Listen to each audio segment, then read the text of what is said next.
So I just bought another car at auction. So this is going to be my second one now. We're actually on the way to get it. A couple of things. First of all, we got to stop at Walmart and get a battery for it. This auction was all bankruptcy trucks. And so all the batteries on them dead. They've been sitting since October of last year. So they have been sitting a while, which means all the batteries are dead. I went through and looked at them on, I guess it was 2 days ago. Went through and looked at them, and the auction was yesterday, and then pickup is today. So we're going by Walmart to grab the battery on the way, which that's going to be like about $200 or so. Does need a new battery. It did have a bunch of lights and stuff on it. However, those same lights, so the check engine light, all the codes that it was throwing, and it was also throwing some ABS codes. Virtually every truck on the lot, they're all F150s. All of them were throwing the same code. If they were throwing codes, they were all throwing the exact same code. So I'm thinking, which I could be wrong, but I'm thinking based on what the codes are and based on the fact that virtually any vehicle that was throwing a code was at least throwing these codes, I'm thinking it's just because of all of the dead batteries. Like literally all of the trucks had dead batteries on them. They're using jump packs, jumper cables, whatever, to start them up at the inspection. So we'll find out, obviously. But step one is to go to Walmart, grab a battery for it, and then going to go to get a cashier's check and then go and pick it up. So I'll be back with you when I grab it.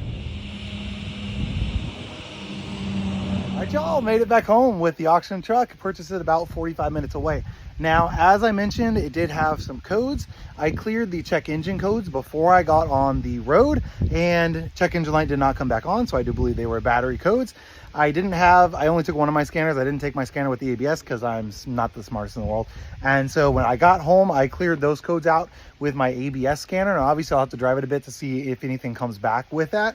But my guess is, because they were all like electrical related, my guess is that bad battery was the reason why it was throwing those ABS codes. But I'm gonna go ahead and start it up and show it to you. First of all, let's walk around the outside. Look at those brand new tires. All right, this thing is huge, right? So these are Michelin Defenders, and they're literally brand new. Like, look at the tread on those things. Like, oh my word. Anyway, the only anything on the outside, there's obviously some scrapes and stuff, but you can see there's a little dent right here and then a little dent right there, and that is it.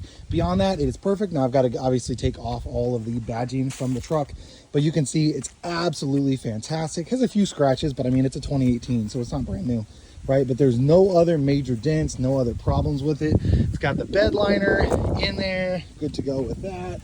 Again, no bumps, just some light scratching, which it's a truck, right? Got the step boards or the running boards on there all the way around. Now, overall, I love the look of this F150 2018. Does have pretty high miles, but let's go ahead and start it up and let me show you. Now, I did get a brand new battery, but I just want to show you how nicely this thing starts up, right? So 224,000 miles on it. So it is high miles. It's only a 2018 though. Now let's see. Listen to that. Like, it's like such a short startup, and the engine sounds absolutely fantastic on it as well. The only message that I'm now getting is washer fluid level low, which it does need a oil change. I'm going to fill the washer fluid, etc. Beyond that, when I cleared out the ABS codes, now I've got nothing else showing on there besides that. Now the idle is pretty good. You can see there, we're just idling really, really nicely. Let's go ahead and look in the engine bay. As you can see, I put a brand new battery in it. Now, it doesn't need an oil change, of course. You know, I don't know how long it's been sitting, but listen how quiet that engine is.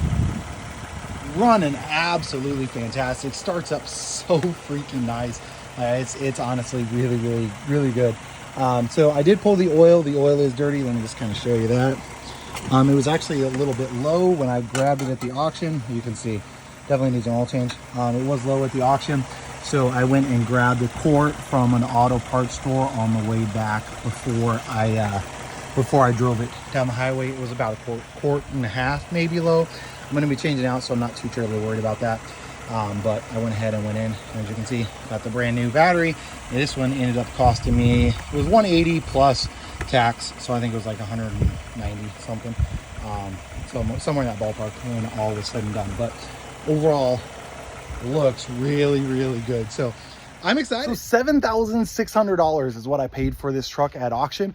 Now, it had all of those codes on at auction, and I think that scared a lot of people away. But what I did, because there was like 20 something F150s that were at that auction, and all of them were from that company or from another company, right? All of them were F-150s ranging from 2023s all the way down to 20, I think 2011 was the oldest one.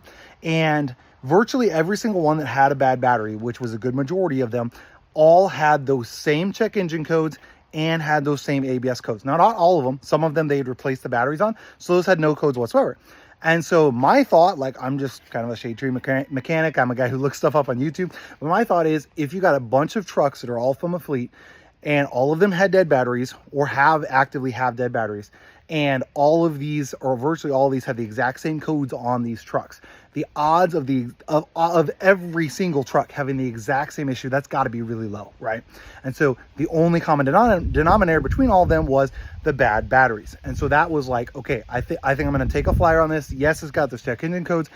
There were some that had like engine misfires and cylinder codes and those sorts of things. I didn't buy those, right? But this one, it only had those same codes, which were electrical codes for the ABS and electrical codes for the check engine light. And those were the codes. And so I'm like, I'm going to do it. I'm going to take a flyer.